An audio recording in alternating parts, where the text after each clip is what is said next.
یہاں تک بنی اسرائیل کی مختلف بدعنوانیوں کا جو تذکرہ فرمایا گیا ہے، جن میں یہودی بھی داخل ہیں اور نصرانی یا عیسائی بھی داخل ہیں، اور ساتھ ساتھ ان کے اوپر تنقید بھی کی گئی ہے، ان کو وعیدیں بھی سنائی گئی ہیں، اور ان کے برے انجام سے بھی ان کو باخبر کیا گیا ہے۔ ان تمام آیتوں سے اللہ تبارک و تعالی جو کچھ بیان فرما رہے ہیں وہ یہود و نصارہ یا بنی اسرائیل کی اکثریت سے تعلق رکھتا تھا، لیکن چونکہ اللہ تبارک و تعالی کے ہاں انصاف ہے، اس لیے ساتھ ہی اللہ تبارک و تعالی یہ بھی بیان فرمانا چاہتے ہیں کہ یہ ساری بدعنوانیاں تمام بنی اسرائیل میں نہیں ہیں، یعنی بنی اسرائیل سب ایک جیسے نہیں ہیں جو ان بدعنوانیوں میں شامل اور شریک ہوں، بلکہ ان میں کچھ حضرات ایسے بھی ہیں جو حق کے طلبگار ہیں اور حق کو پسند کرتے ہیں اور حق کو قبول کرتے ہیں۔ چنانچہ اگلی آیت میں ان کا بیان ہے، اور اس کے بعد پھر ایک تمام بنی اسرائیل کو ایک نصیحت کی گئی ہے جو اس سلسلہ کلام کے شروع میں بھی فرمائی گئی تھی۔ چنانچہ آگے کی جو آیات ہیں ان کو میں تلاوت کرتا ہوں اور ان کا ترجمہ پیش کر کے پھر ان کے بارے میں کچھ گزارشات عرض کروں گا۔ اعوذ باللہ من الشیطان الرجیم، بسم اللہ الرحمن الرحیم۔ الذین آتیناہم الکتاب یتلونہ حق تلاوتہ اولئک یؤمنون بہ ومن یکفر بہ فاولئک هم الخاسرون۔ یا بنی اسرائیل اذکروا نعمتی التی انعمت علیکم وانی فضلتکم علی العالمین واتقوا یوما لا تجزی نفس عن نفس شیئا ولا يقبل منها عدل ولا تنفعها شفاعة ولا هم ينصرون۔ جن لوگوں کو ہم نے کتاب دی جبکہ وہ اس کی تلاوت اس طرح کرتے ہوں جیسا اس کی تلاوت کا حق ہے، تو وہ لوگ ہی در حقیقت اس پر ایمان رکھتے ہیں، اور جو اس کا انکار کرتے ہوں تو ایسے ہی لوگ نقصان اٹھانے والے ہیں۔ اے بنی اسرائیل، میری وہ نعمت یاد کرو جو میں نے تم کو عطا کی تھی، اور یہ بات یاد کرو کہ میں نے تم کو سارے جہانوں پر فضیلت دی تھی، اور اس دن سے ڈرو جس دن کوئی شخص بھی کسی کے کچھ کام نہیں آئے گا، نہ کسی سے کسی قسم کا فدیہ قبول کیا جائے گا، نہ اس کو کوئی سفارش فائدہ دے گی اور نہ ان کو کوئی مدد پہنچے گی۔ اس میں سے پہلی آیت میں اللہ تبارک و تعالی نے بنی اسرائیل کے ان حضرات کا بیان فرمایا ہے کہ جو بنی اسرائیل کی پہلی بیان کی ہوئی بدعنوانیوں میں شریک نہیں تھے، بلکہ وہ تورات اور انجیل کے صحیح تقاضوں پر عمل کرتے تھے، اور وہ صرف تورات و انجیل کی آیتوں کی زبانی تلاوت ہی نہیں کرتے تھے، بلکہ اس کا حق اس طرح ادا کرتے تھے کہ اس کے بنیادی تقاضوں پر عمل پیرا بھی تھے۔ اور اسی عمل کا ایک نتیجہ یہ تھا کہ تورات و انجیل میں نبی آخر الزماں صلی اللہ علیہ وسلم کی تشریف آوری کی جو بشارتیں دی گئی تھیں اور آپ کی جو علامتیں بیان فرمائی گئی تھیں، ان بشارتوں اور علامتوں کو نبی کریم سرور دو عالم محمد مصطفیٰ صلی اللہ علیہ وسلم کی ذات میں موجود دیکھ کر انہوں نے حق کو قبول کرنے میں کسی تردد کا مظاہرہ نہیں کیا، نہ کوئی عناد اور حسد ان کے آڑے آیا، بلکہ جب انہوں نے دیکھا کہ نبی کریم سرور دو عالم صلی اللہ علیہ وسلم میں وہ تمام علامتیں پائی جا رہی ہیں اور آپ پر جو کلام مبارک نازل ہو رہا ہے وہ یقیناً اللہ تبارک و تعالیٰ کا کلام ہے جو متعدد ذرائع سے اللہ تعالیٰ کی وحی ہونا جس کا ثابت ہو چکا ہے، تو انہوں نے نبی کریم سرور دو عالم صلی اللہ علیہ وسلم پر ایمان لانے میں کوئی پس و پیش نہیں کی۔ تو اللہ تعالیٰ فرما رہے ہیں کہ اگرچہ زبانی دعویٰ تو سارے بنی اسرائیل یہ کرتے ہیں کہ ہم اللہ کی کتاب کی تلاوت کرتے ہیں، یعنی تورات کی یا انجیل کی، لیکن چونکہ وہ اس کے تقاضوں پر عمل پیرا نہیں ہے، لہذا وہ تلاوت کا حق ادا نہیں کر رہے ہیں۔ جو لوگ حق ادا کرتے ہیں وہ پھر نبی کریم صلی اللہ علیہ وسلم پر ایمان بھی لاتے ہیں۔ تو الذین آتیناہم الکتاب، وہ لوگ جن کو ہم نے کتاب دی، یتلونہ حق تلاوتی، جبکہ وہ اس کی تلاوت اس طرح کرتے ہوں جیسا اس کی تلاوت کا حق ہے، تو اولئک یؤمنون بہ، تو وہی لوگ ہیں جو در حقیقت اس پر ایمان رکھتے ہیں۔ اس پر ایمان رکھتے ہیں میں یہ مطلب بھی ہو سکتا ہے کہ تورات پر حقیقی ایمان انہی لوگوں کا ہے جو اس تلاوت کا حق ادا کرتے ہوں، یعنی اس کی تقاضوں پر عمل پیرا ہوں۔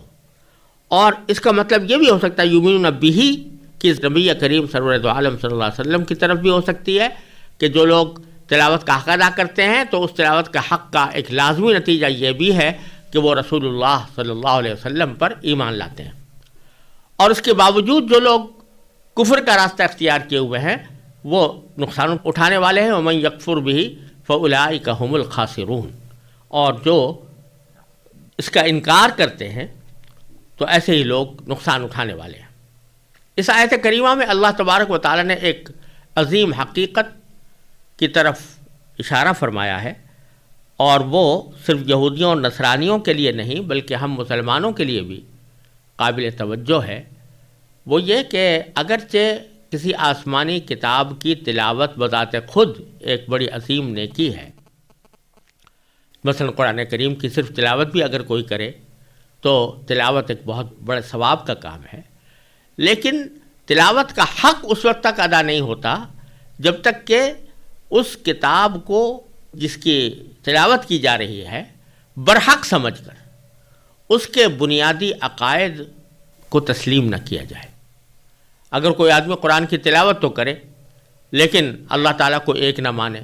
نبی کریم صلی اللہ علیہ وسلم کی رسالت کو تسلیم نہ کرے، آخرت کا انکار کرے، نماز روزے کو فرض قرار نہ دے، تو یہ تلاوت کس کام کی؟ تلاوت وہ ہے جو تلاوت کا حق جس میں ادا کیا جائے وہ یہ ہے کہ جو کچھ قرآن میں ہے اس کو بالکل تہہ دل کے ساتھ انسان قبول کرے کہ ہاں اس میں جو کچھ بھی بات فرمائی گئی ہے وہ برحق ہے،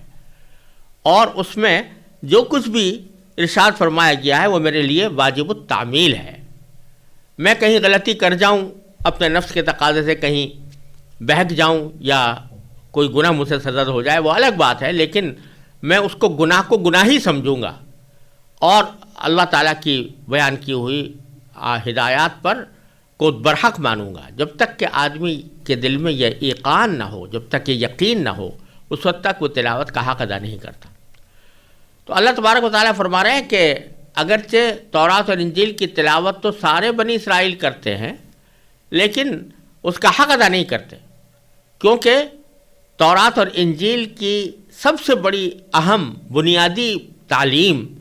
جس سے پوری تورات اور انجیل بھری ہوئی ہے وہ یہ تھی کہ اللہ جل جلالہ کے سوا کسی کو بھی اپنا معبود قرار نہ دیا جائے، نہ کسی کو اللہ تعالیٰ کے ساتھ شریک ٹھہرایا جائے، نہ کسی کو اللہ کا بیٹا قرار دیا جائے۔ چنانچہ پوری تورات اور انجیل میں تعلیم توحید کی جگہ جگہ جگہ موجود ہے کہ اللہ تبارک و تعالیٰ کو ایک مانو، خداوند ایک ہی خداوند ہے، اس کے ساتھ کوئی شریک نہیں ہے۔ لیکن ان لوگوں نے توحید کے اس عقیدے میں ملاوٹ پیدا کر دی کہ عیسائیوں نے حضرت عیسیٰ علیہ السلام کو اللہ کا بیٹا قرار دینا شروع کر دیا، اور بعض یہودیوں نے اللہ تبارک و تعالیٰ کا بیٹا حضرت عزیر علیہ السلام کو قرار دینا شروع کر دیا۔ تو ان ملاوٹوں کے نتیجے میں جو توحید کا جو سب سے پہلا تقاضا تھا، جو اس تورات اور انجیل کے تعلیمات کا سنگ بنیاد تھا، اسی کا انکار کر دیا۔ دوسرے انہی کتابوں کے اندر نبی کریم سرور دو عالم صلی اللہ علیہ وسلم کی تشریف آوری کی بشارت دی گئی تھی، آپ کی علامتیں بھی بیان فرمائی گئی تھیں، تو اس کی تلاوت کا حق یہ تھا کہ جب سرکار دو عالم صلی اللہ علیہ وسلم میں وہ علامتیں موجود پائیں تو نبی کریم صلی اللہ علیہ وسلم پر ایمان لے آئیں۔ لیکن ہوا یہ کہ جیسا قرآن کریم نے دوسری جگہ فرمایا کہ یعرفونہ کما یعرفون ابناءہم، وہ اپنے دل میں اچھی طرح نبی کریم صلی اللہ علیہ وسلم کی حقانیت کا اعتراف کر چکے ہیں اور حضور کو اس طرح پہچانتے ہیں جیسے کہ اپنی اولاد کو پہچانتے ہیں۔ جس طرح انسان کو اپنی اولاد کو پہچاننے میں کوئی شک نہیں ہوتا، اسی طرح ان کو نبی کریم صلی اللہ علیہ وسلم کے نبی آخر الزماں ہونے میں دل میں کوئی شک نہیں ہے، لیکن اس کے باوجود حسد کی وجہ سے، عناد کی وجہ سے، ضد کی وجہ سے، اپنی چودراہٹ کے ختم ہو جانے کے اندیشے سے یہ اس کا انکار کر رہے ہیں۔ تو اس طرح انہوں تلاوت تو کر رہے ہیں لیکن تلاوت کا حق ادا نہیں کر رہے ہیں۔ اس کے برخلاف جو لوگ ایمان لائے ہیں نبی کریم صلی اللہ علیہ وسلم پر، وہ تلاوت کا حق ادا کر رہے ہیں، اس لیے کہ جو کچھ تورات اور انجیل میں بیان فرمایا گیا ہے توحید پر بھی ایمان لاتے ہیں اور اس کے ساتھ ساتھ نبی کریم صلی اللہ علیہ وسلم کی رسالت پر بھی ایمان لاتے ہیں اور آپ کی تعلیمات پر عمل بھی کرتے ہیں۔ تو ان کا استثناء کر دیا اللہ تبارک و تعالیٰ نے اس آیت کریمہ میں کہ پچھلی جو بدعنوانیاں بیان کی گئی ہیں، یہ جو برا انجام ان کا بیان کیا گیا ہے، وہ عام بنی اسرائیل کا ہے جو حضور پر ایمان نہیں لائے۔ جو ایمان لے آئے ہیں ان کا معاملہ ان سے مختلف ہے۔ یہ ساری تفصیل جو اب تک چلی آئی ہے، اگر آپ دیکھیں تو آیت نمبر 47 سے یہاں آیت نمبر 121 تک بنی اسرائیل ہی کا تذکرہ ہے اور ان کی مختلف بدعنوانیوں کا بھی بیان ہے، ان کی نافرمانیوں کا بھی ذکر ہے اور اس کے بری انجام کو بھی بیان کیا گیا ہے، اور آخر میں ان حضرات کا استثناء بھی کیا گیا ہے کہ جو ان بدعنوانیوں میں شریک، ان کے شریک نہیں ہیں اور نبی کریم صلی اللہ علیہ وسلم پر ایمان لا چکے ہیں۔ اب آخر میں اللہ تبارک و تعالی آیت نمبر 122 اور 123 میں تقریباً وہی الفاظ دہرا رہے ہیں جو اس سلسلہ کلام کے بالکل آغاز میں اللہ تبارک و تعالی نے ارشاد فرمائے تھے، اور وہ نصیحت کا انداز ہے۔ یعنی کہنے کا مقصود یہ ہے، آخر میں دوبارہ اس نصیحت کو دہرایا جا رہا ہے جو اس سلسلہ کلام کے شروع میں فرمائی گئی تھی، اور مقصد یہ ہے کہ جو کچھ تمہاری بدعنوانیاں بیان کی گئی ہیں یا تمہاری نافرمانیوں کا ذکر کیا گیا ہے یا تمہارے اس برے انجام کا ذکر کیا گیا ہے، یہ کوئی اس وجہ سے نہیں کہ تمہارے ساتھ کوئی دشمنی ہے، اس وجہ سے نہیں کہ تمہارے ساتھ کوئی عداوت ہے، اور نہ اس وجہ سے ہے کہ تمہارے بارے میں بس ہم نے طے کر لیا ہے کہ تمہیں ہر حالت میں برے انجام سے دوچار کرنا ہے، بلکہ جو کچھ بھی ہے یہ تمہارے اپنے اعمال کی وجہ سے ہے۔ تو ایک مرتبہ پھر ہم تمہیں نصیحت کا پیرایا اختیار کرتے ہیں کہ خدا کے لیے اپنی ان باتوں سے باز آ جاؤ اور صحیح راستہ اختیار کر لو۔ چنانچہ فرمایا کہ یا بنی اسرائیل، اے بنی اسرائیل، اذکروا نعمتی التی انعمت علیکم، میری وہ نعمت یاد کرو جو میں نے تم کو عطا کی تھی، وانی فضلتکم العالمین، اور یہ بات یاد کرو کہ میں نے تم کو سارے جہانوں پر فضیلت دی تھی، اور واتقوا یوما، اور اس دن سے ڈرو جس دن لا تجزی نفس عن نفس شیئا، کہ جس دن کوئی شخص بھی کسی کے کچھ کام نہیں آئے گا، ولا يقبل منها عدل، اور نہ کسی سے کسی قسم کا فدیہ قبول کیا جائے گا۔ یعنی کوئی شخص اگر یہ چاہے کہ میں کچھ پیسے دے کر عذاب سے اپنی جان چھڑا لوں تو کسی سے کوئی، اول تو پیسے وہاں ہوں گے ہی نہیں، اور اگر ہوں بھی کوئی پیش کرنا بھی چاہے تو فدیہ قبول نہیں کیا جائے گا۔ ولا تنفعها شفاعہ، اور نہ اس کو کوئی سفارش فائدہ دے گی۔ ولا هم ينصرون، اور نہ ان کو کوئی مدد پہنچے گی۔ یعنی کوئی بھی فرد ایسا نہیں ہوگا جو انسان کی مدد کر سکے اللہ تعالیٰ کے علاوہ، لہٰذا اس دن سے ڈرو، اور وہ دن ہے آخرت کا دن جس میں سب انسانوں کو اپنے سارے اعمال کا اللہ تعالیٰ کے سامنے جواب دہ ہونا ہوگا، اس سے ڈرو۔ یہ بیانی وہی الفاظ ہیں، تقریباً تھوڑا سا معمولی فرق ہے لیکن تقریباً وہی الفاظ ہیں جو پیچھے آیت نمبر 47 اور 48 میں ارشاد فرمائے گئے تھے۔ تو یہ ایک بڑا سبق آموز رویہ ہے کہ بنی اسرائیل سے جو خطاب تھا، جو آیت نمبر 47 سے آیت نمبر 121 تک چلا ہے، اس کے شروع میں بھی یہ نصیحت فرمائی گئی تھی اور آخر میں بھی یہ نصیحت فرمائی گئی کہ تم اپنے حسد اور عناد سے باز آ جاؤ اور اللہ تعالیٰ کے حکم سے ڈرو، اور اس دن سے ڈرو جس دن سب لوگوں کو حساب دینا پڑے گا۔ ہم تمہیں نصیحت کرتے ہیں کہ ان چیزوں کا خیال دل میں لا کر حق کو قبول کر لو۔ یہاں تک بنی اسرائیل کے سلسلے کی جو باتیں تھیں وہ اس آیت کے اوپر پوری ہو گئی ہیں۔ آیت نمبر 123 پر یہ سلسلہ کلام ختم ہوا ہے۔ آگے پھر حضرت ابراہیم علیہ السلام کا بیان ہے اور اس کے کچھ حالات اور واقعات اگلی آیتوں میں شروع ہو رہے ہیں، اور پچھلی آیتوں سے ان واقعات کا دو طرح گہرا تعلق ہے۔ ایک بات تو یہ ہے کہ یہودی، عیسائی اور عرب کے بت پرست، یعنی تینوں گروہ جن کا ذکر پیچھے آیا ہے، سب کے سب حضرت ابراہیم علیہ السلام کو اپنا پیشوا مانتے تھے، مگر ہر گروہ یہ دعویٰ کرتا تھا کہ وہ اس کے مذہب کے حامی تھے۔ مثلا یہودی کہتے تھے کہ وہ یہودی تھے، نصرانی کہتے تھے کہ وہ نصرانی تھے، اور مشرکین مکہ کہتے تھے کہ ہمارے مذہب کے قائل تھے۔ لہذا ضروری تھا کہ حضرت ابراہیم علیہ السلام کے بارے میں صحیح صورتحال واضح کی جائے۔ قرآن کریم نے یہاں یہ بتایا ہے کہ حضرت ابراہیم علیہ السلام کا تینوں گروہوں کے باطل عقائد سے کوئی تعلق نہیں تھا۔ ان کی ساری زندگی توحید کی تبلیغ میں خرچ ہوئی اور انہیں اس راستے میں بڑی بڑی آزمائشوں سے گزرنا پڑا جن میں وہ پورے اترے۔ دوسری بات جس کی وجہ سے اس سلسلہ کلام میں حضرت ابراہیم علیہ السلام کا خاص طور پر ذکر فرمایا گیا ہے، وہ یہ ہے کہ حضرت ابراہیم علیہ السلام کے دو بیٹے تھے، حضرت اسحاق اور حضرت اسماعیل علیہ السلام۔ حضرت اسحاق علیہ السلام ہی کے بیٹے حضرت یعقوب علیہ السلام تھے، جن کا دوسرا نام اسرائیل تھا۔ نبی کریم صلی اللہ علیہ وسلم سے پہلے نبوت کا سلسلہ انہی کی اولاد یعنی بنی اسرائیل میں چلا آ رہا تھا، جس کی بنا پر وہ یہ سمجھتے تھے کہ دنیا بھر کی پیشوائی کا حق صرف بنی اسرائیل کو حاصل ہے، کسی اور نسل میں کوئی ایسا نبی نہیں آ سکتا جو ان کے لیے واجب الاتباع ہو۔ قرآن کریم نے یہاں یہ غلط فہمی دور کرتے ہوئے یہ واضح فرمایا ہے کہ دینی پیشوائی کا منصب کسی خاندان کی لازمی میراث نہیں ہے، اور یہ بات خود حضرت ابراہیم علیہ السلام سے صریح لفظوں میں کہہ دی گئی تھی۔ انہیں جب اللہ تعالیٰ نے مختلف طریقوں سے آزما لیا اور یہ ثابت ہو گیا کہ وہ اللہ تعالیٰ کے ہر حکم پر بڑی سے بڑی قربانی دینے کے لیے ہمیشہ تیار رہے، تو انہیں توحید کے عقیدے کی پاداش میں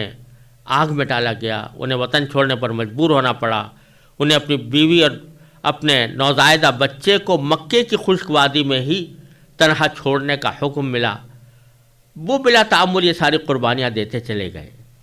تب اللہ تبارک و تعالیٰ نے انہیں دنیا بھر کی پیشوائی کا منصب دینے کا اعلان فرمایا۔ اسی موقع پر جب انہوں نے اپنی اولاد کے بارے میں پوچھا تو صاف طور پر بتا دیا گیا کہ ان میں جو لوگ ظالم ہوں گے،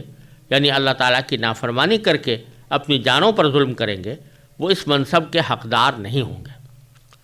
بنی اسرائیل کو صدیوں آزمانے کے بعد ثابت یہ ہوا ہے کہ وہ اس لائق نہیں ہیں کہ قیامت تک پوری انسانیت کی دینی پیشوائی ان کو دی جائے۔ اس لیے نبی آخر الزماں صلی اللہ علیہ وسلم اب حضرت ابراہیم علیہ السلام کے دوسرے صاحبزادے یعنی حضرت اسماعیل علیہ السلام کی اولاد میں بھیجے جا رہے ہیں، جن کے لیے حضرت ابراہیم علیہ السلام نے دعا کی تھی کہ وہ اہل مکہ میں سے بھیجے جائیں۔ اب چونکہ دینی پیشوائی منتقل کی جا رہی ہے، اس لیے اب قبلہ بھی اس بیت اللہ کو بنایا جانے والا ہے جو حضرت ابراہیم علیہ السلام اور ان کے صاحبزادے حضرت اسماعیل علیہ السلام نے تعمیر کیا تھا۔ اس مناسبت سے آگے تعمیر کعبہ کا واقعہ بھی بیان فرمایا گیا ہے۔ یہاں سے آیت نمبر 152 تک جو سلسلہ کلام آ رہا ہے،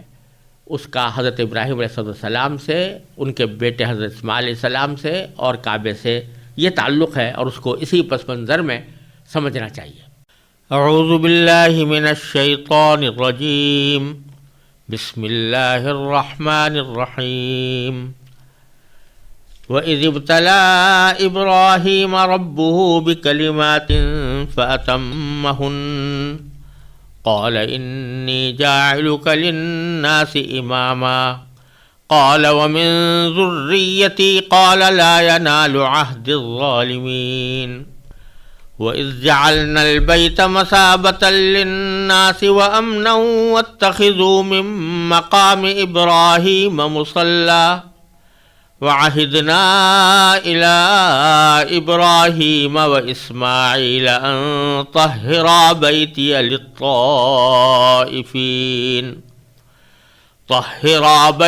للطائفين والعاكفين والركع السجود وإذ قال إبراهيم رب اجعل هذا بلدا آمنا وارزق أهله من الثمرات من آمن منهم بالله واليوم الآخر قال ومن كفر فأمتعه قليلا ثم أضطره إلى عذاب النار وبئس المصير وإذ يرفع إبراهيم القواعد من البيت وإسماعيل ربنا تقبل منا إنك أنت السميع العليم ربنا وجعلنا مسلمين لك ومن ذريتنا أمة مسلمة لك وأرنا مناسكنا وتب علينا إنك أنت التواب الرحيم ربنا وابعث فيهم رسولا منهم يتلو عليهم آياتك ويعلمهم الكتاب والحكمة ويزكيهم إنك أنت العزيز الحكيم۔ اور وہ وقت یاد کرو جب ابراہیم کو ان کے پروردگار نے کئی باتوں سے آزمایا اور انہوں نے وہ ساری باتیں پوری کی۔ اللہ نے کہا میں تمہیں تمام انسانوں کا پیشوا بنانے والا ہوں۔ ابراہیم نے پوچھا اور میری اولاد میں سے؟ اللہ نے فرمایا میرا یہ عہد ظالموں کو شامل نہیں ہے۔ اور وہ وقت یاد کرو جب ہم نے بیت اللہ کو لوگوں کے لیے ایسی جگہ بنایا جس کی طرف وہ لوٹ لوٹ کر جائیں اور جو سراپا امن ہو، اور تم مقام ابراہیم کو نماز پڑھنے کی جگہ بنا لو۔ اور ہم نے ابراہیم اور اسماعیل کو یہ تاکید کی کہ تم دونوں میرے گھر کو ان لوگوں کے لیے پاک کرو جو یہاں طواف کریں اور اعتکاف میں بیٹھیں اور رکوع اور سجدہ بجا لائیں۔ اور وہ وقت بھی یاد کرو جب ابراہیم نے کہا تھا کہ اے میرے پروردگار اس کو ایک پرامن شہر بنا دیجئے، اور اس کے باشندوں میں سے جو اللہ اور یوم آخرت پر ایمان لائیں انہیں قسم قسم کے پھلوں سے رزق عطا فرمائیے۔ اللہ نے کہا اور جو کفر اختیار کرے گا اس کو بھی میں کچھ عرصے کے لیے لطف اٹھانے کا موقع دوں گا، مگر پھر اسے دوزخ کے عذاب کی طرف کھینچ لے جاؤں گا، اور وہ بدترین ٹھکانہ ہے۔ اور اس وقت کا تصور کرو جب ابراہیم بیت اللہ کی بنیادیں اٹھا رہے تھے اور اسماعیل بھی ان کے ساتھ شریک تھے، اور یہ کہتے جاتے تھے کہ اے ہمارے پروردگار ہم سے یہ خدمت قبول فرما لے، بے شک تو اور صرف تو ہی ہر ایک کی سننے والا، ہر ایک کو جاننے والا ہے۔ اے ہمارے پروردگار ہم دونوں کو اپنا مکمل فرما بردار بنا لے، اور ہماری نسل سے بھی ایسی امت پیدا کر جو تیری پوری تابع دار ہو، اور ہم کو ہماری عبادتوں کے طریقے سکھا دے اور ہماری توبہ قبول فرما لے، بے شک تو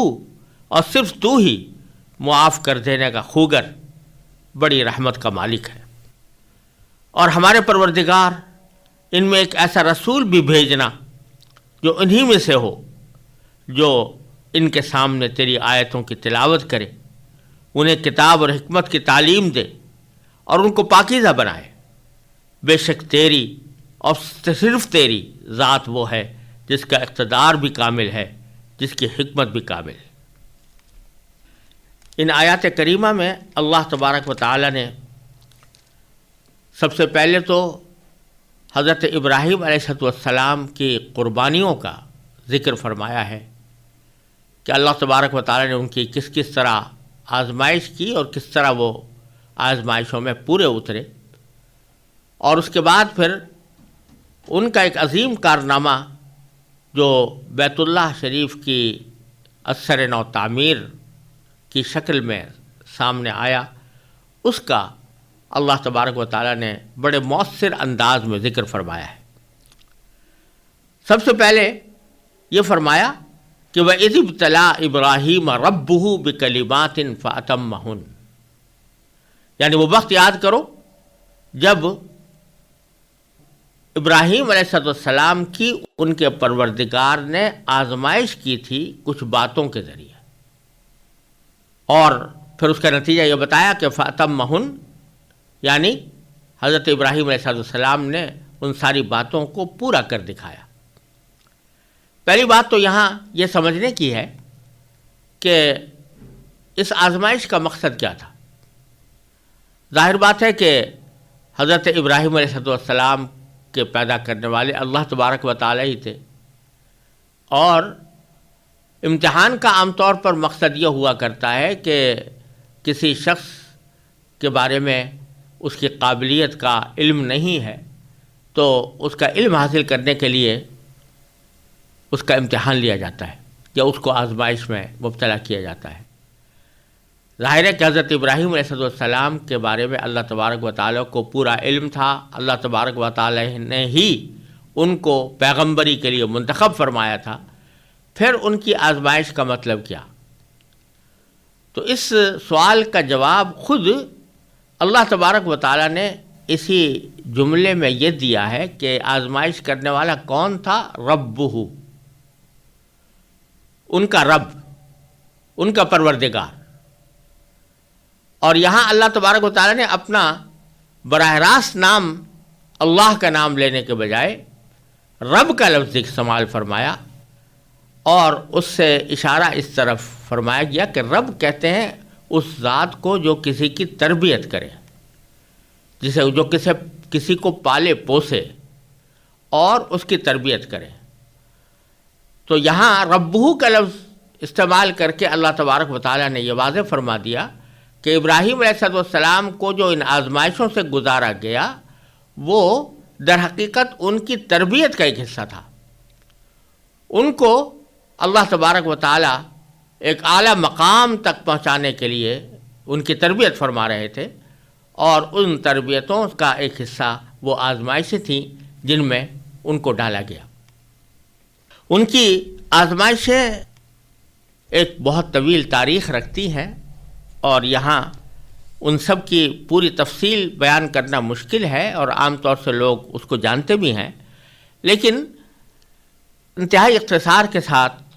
یہاں یہ سمجھنا چاہیے کہ حضرت ابراہیم علیہ السلام پیدا ہوئے تھے عراق میں، اور وہاں اس وقت نمرود کی حکومت تھی۔ حضرت ابراہیم علیہ السلام کے زمانے میں نمرود نے خدائی کا دعویٰ کر رکھا تھا، اور بہت سے لوگوں نے بت پرستی کا مذہب اختیار کیا ہوا تھا۔ اللہ تبارک و تعالیٰ نے ان کو تنہا اس بت پرستی کے خلاف اور شرک کے خلاف توحید کا پیغام دینے کے لیے مبعوث فرمایا۔ ان کی مشکلات کا اندازہ اس بات سے کیا جا سکتا ہے کہ خود ان کا باپ آزر بہت بڑا بت تراش تھا اور بت بنایا کرتا تھا، اور بتوں کی پرستی کی دعوت بھی دیا کرتا تھا۔ جب انسان کا باپ ہی اس کا مخالف ہو گھر کے اندر، اور مخالف ہی نہیں بڑا دشمن، جس کی کچھ تفصیل اللہ تبارک و تعالیٰ نے قرآن کریم میں مختلف جگہوں پر بیان فرمائی ہے، تو اس شخص کی مشکلات کا اندازہ کیا جا سکتا ہے۔ پھر اللہ تبارک و تعالیٰ نے حضرت ابراہیم علیہ السلام کو اس آزمائش سے بھی دوچار کیا کہ نمرود نے ان کو ان کی توحید کے پیغام کے جواب میں آگ میں ڈالنے کا حکم دیا۔ ان کو آگ میں باقاعدہ ڈالا گیا، لیکن اللہ تبارک و تعالیٰ نے اس آگ کو حضرت ابراہیم علیہ السلام کے لیے ٹھنڈا کر دیا، سلامتی کا ذریعہ بنا دیا، اور حضرت ابراہیم علیہ السلام اس سے عافیت کے ساتھ باہر آ گئے،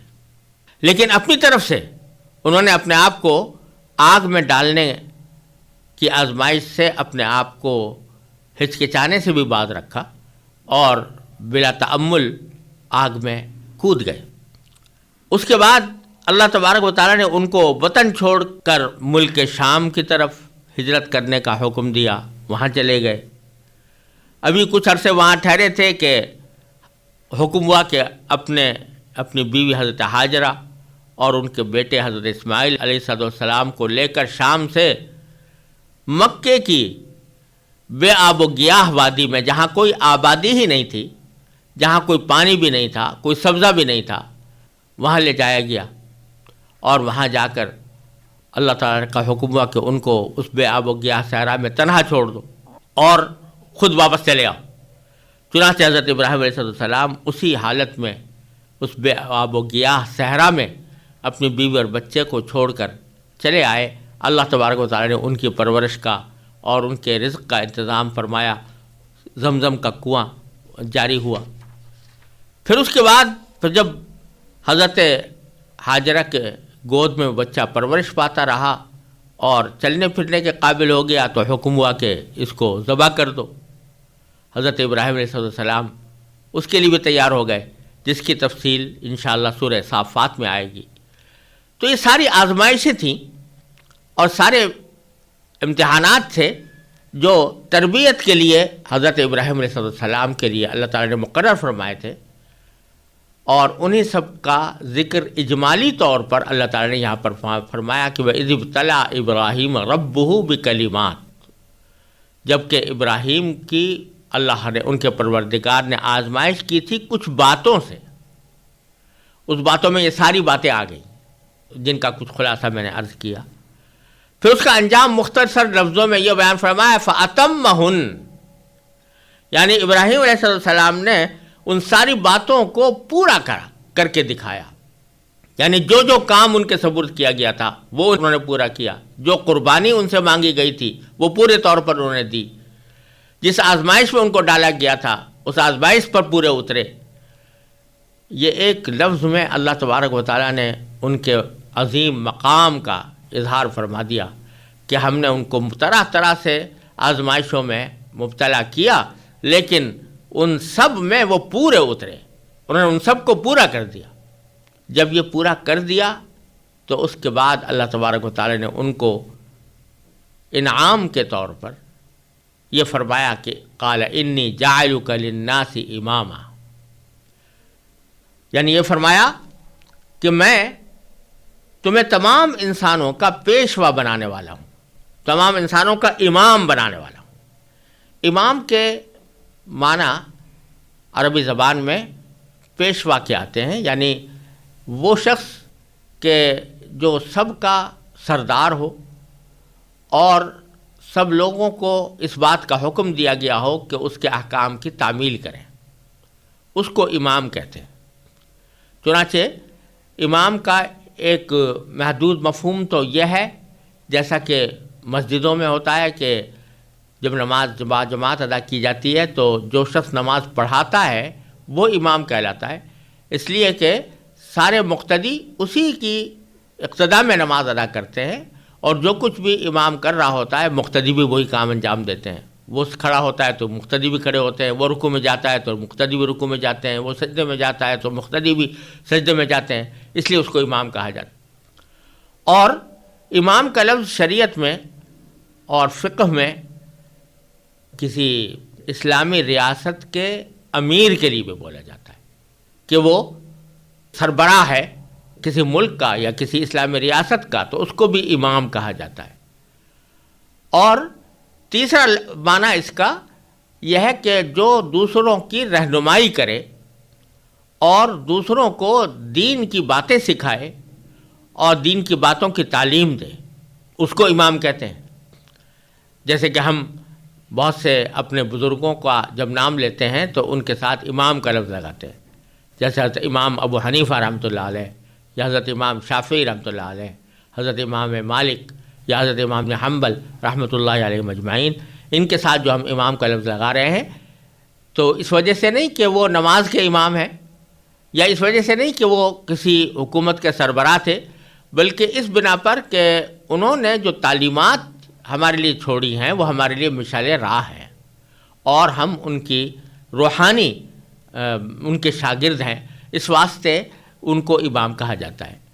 تو حضرت ابراہیم علیہ السلام کے لیے جو اللہ تبارک و تعالیٰ نے فرمایا کہ میں تمہیں تمام انسانوں کا پیشوا بنانے والا ہوں،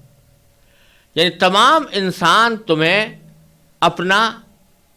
سردار، اپنا رہنما، اپنا قائد تسلیم کریں گے۔ چنانچہ ایسا ہی ہوا کہ حضرت ابراہیم علیہ السلام کو یہودی بھی مانتے ہیں،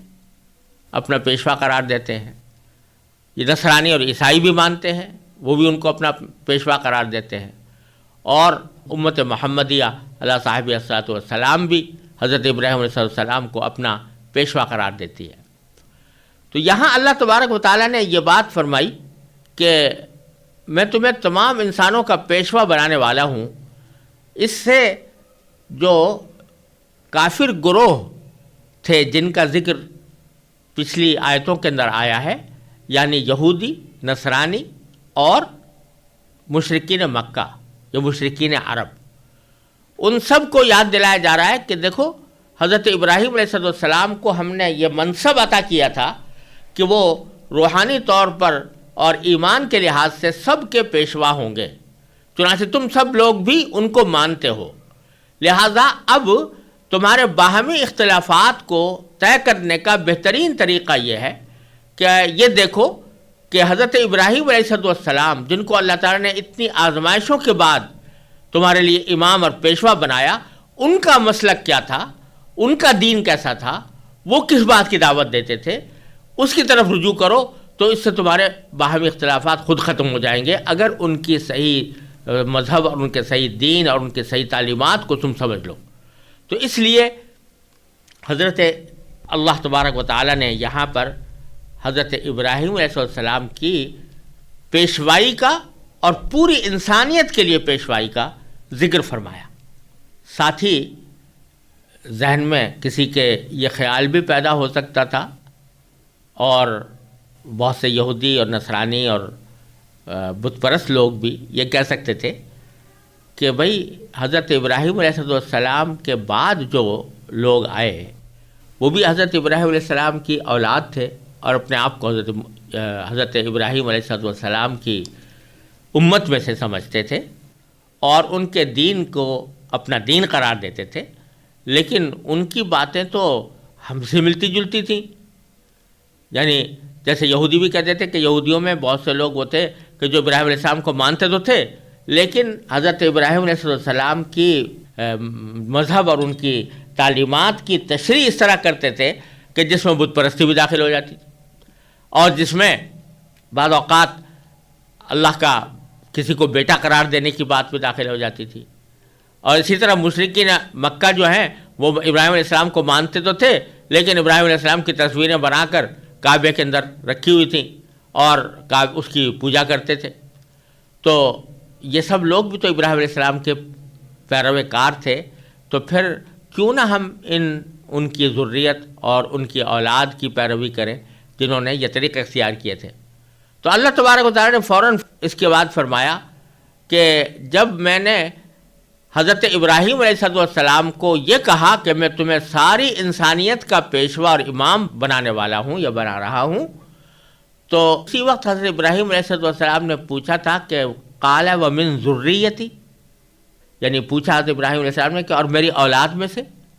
یعنی آپ نے مجھے تو امام بنایا، لیکن کیا میری اولاد میں سے جو لوگ آئیں گے وہ بھی انسانیت کی رہنمائی کریں گے اور وہ بھی اسی طرح امام بنیں گے جیسا کہ آپ نے مجھے بنایا ہے؟ تو اللہ تعالیٰ نے جواب میں فرمایا لا ینال عہد الظالمین، کہ میرا یہ عہد ظالموں کو شامل نہیں ہے، یعنی محض اس بنا پر کہ کچھ لوگ تمہاری ذریت میں سے ہیں، یہ تمہاری اولاد میں سے ہیں، یہ تمہارے خاندان سے تعلق رکھتے ہیں، محض اس بنا پر ان کو امامت کا منصب نہیں دیا جائے گا۔ ان میں سے جو لوگ ظالم ہوں گے، ظالم ہونے کے معنی یہ کہ جو اللہ تبارک و تعالیٰ کے حقوق ادا نہ کریں یا بندوں کے حقوق ادا نہ کریں، ظلم اسی کو کہتے ہیں کہ کسی کی حق تلفی کی جائے۔ تو اللہ تعالیٰ کی سب سے بڑی حق تلفی یہ ہے کہ اس کے ساتھ کسی کو شریک ٹھہرایا جائے. اسی لیے قرآن کریم میں فرمایا کہ ان الشرک لظلم عظیم، کہ شرک سب سے بڑا ظلم ہے. تو جو لوگ مشرک ہو جائیں گے یا کسی اور طرح ظالم ہوں گے، ان کو یہ امامت کا منصب نہیں دیا جا سکتا، اور اس امامت کے منصب کے وہ اہل بھی نہیں ہوں گے. لہٰذا اگر پیروی کرنی ہے تو براہ راست ابراہیم علیہ السلام کی پیروی کرنی ہوگی. ان کی اولاد میں جو لوگ گمراہ ہو گئے، ان کی اولاد میں جن لوگوں نے ابراہیم علیہ السلام کا اصل مذہب چھوڑ دیا، تو ان لوگوں کی پیروی نہیں کرنی، کیونکہ ہم نے پہلے ہی کہہ دیا تھا کہ یہ میرا عہد ظالموں کو شامل نہیں ہے. یہ تو اس آیت کا سیاق و سباق کے پس منظر میں اس کا مطلب ہے. لیکن قرآن کریم کی ایک معجزانہ خصوصیت یہ ہے کہ وہ جب کسی سیاق و سباق میں کوئی بات کر رہا ہوتا ہے تو اسی میں کچھ اصول اشارے کے طور پر لوگوں کے لیے چھوڑتا ہے کہ اس سے وہ خود اس کا مطلب نکال سکے اور احکام مستنبط کر سکے. چنانچہ اسی آیت سے یہ بات نکالی گئی ہے جو کسی بھی اسلامی ریاست کی دستور کی سب سے اہم دفعہ کہلانی چاہیے. وہ یہ کہ امامت کا جو منصب ہے وہ کسی بھی ایسے شخص کو نہیں دیا جا سکتا جو ظالم ہو. اب ظالم ہونے کے اندر سب سے بڑا ظلم، جیسا میں نے عرض کیا، یہ ہے کہ مشرک ہو، اور اگر مشرک نہ ہو تو کم از کم اگر فرض کرو کہ وہ حقوق العباد پامال کرتا ہے یا دوسرے حقوق اللہ کو پامال کرتا ہے، وہ اس بات کا اہل نہیں ہے کہ اس کو امام بنایا جائے. اور امام تینوں معنی میں، یعنی نہ وہ اس لائق ہے کہ اس کو نماز میں امام بنایا جائے، نہ وہ اس لائق ہے کہ اس کو کسی ریاست کا سربراہ بنایا جائے، نہ وہ اس لائق ہے کہ وہ روحانی پیشوا کہلائے یا لوگوں کی دینی رہنمائی کرے. تو اس نے یہ بات بتا دی کہ جب کوئی شخص یا تو مشرک ہو یا بدعمل ہو، یعنی اللہ تبارک و تعالیٰ اور اللہ کے رسول صلی اللہ علیہ وسلم کے احکام پر عمل نہ کرتا ہو، تو ایسے شخص کو اپنے اختیار سے نہ امام بنانا چاہیے نماز میں، نہ اس کو اپنے اختیار سے کسی مملکت کا سربراہ بنانا چاہیے، اور نہ اس کو اپنا دینی پیشوا اور روحانی پیشوا سمجھنا چاہیے، چاہے وہ کتنے ہی بڑے مقدس انسان کی اولاد ہو. اس واسطے کہ باپ کا معاملہ اس کے ساتھ ہے اور اولاد کا معاملہ اس کے ساتھ ہے. اگر ایک باپ بہت مقدس ہے لیکن اولاد اس کی ناخلف ہے، تو اس ناخلف اولاد کو وہ مقام نہیں دیا جا سکتا جو اللہ تعالیٰ نے باپ کو عطا فرمایا تھا. یہ ایک اہم نقطہ اس آیت کریمہ نے واضح کر دیا ہے، اور اس سے یہ بات بھی واضح ہو گئی کہ اہمیت اسلام میں کسی شخص کے نسب کی نہیں ہے کہ فلاں نسب سے تعلق رکھتا ہے، فلاں کا بیٹا ہے، بلکہ اصل اہمیت اس کے اپنے عقیدے اور اس کے اپنے عمل اور اس کے کردار کی ہے. وہ اگر اچھا ہے تو بے شک اس کو کوئی مناسب منصب دیا جا سکتا ہے، لیکن اگر وہ اس معاملے میں کوتاہ ہے تو پھر اس کو ان میں سے کوئی منصب دینے کا کوئی جواز نہیں ہے.